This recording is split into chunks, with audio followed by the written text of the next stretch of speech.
গেল মাসে মাঝ সমুদ্রে ঝড়ের মুখে পড়ে বিকল হয়ে যায় রাশিয়ার দুটি ট্যাঙ্কার। এসব ট্যাঙ্কারে থাকা বিপুল পরিমাণ তেল ছড়িয়ে পড়ছে সমুদ্রে। স্থানীয় সময় বৃহস্পতিবার রুশ প্রশাসন জানায় এই তেল ক্রিমিয়ার উপকূল পর্যন্ত পৌঁছে গেছে।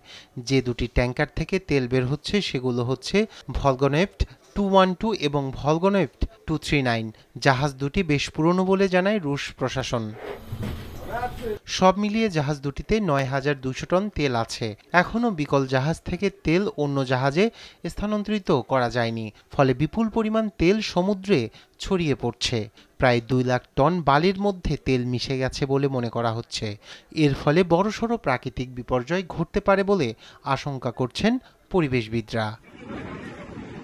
রাশিয়ার প্রেসিডেন্ট ভ্লাদিমির পুতিন কিভাবে এই পরিস্থিতির মোকাবেলা করা যায় তা পর্যালোচনা করার কথাও জানান তিনি। এছাড়া সমুদ্র থেকে তেল পরিষ্কার না করলে বিপর্যয় ঘটতে পারে বলে মন্তব্য করেন রুশ প্রেসিডেন্ট। দেশটির গণমাধ্যম জানায় জলজ প্রাণীদের উদ্ধারে কাজে নেমেছেন ১০,০০০-এরও বেশি মানুষ।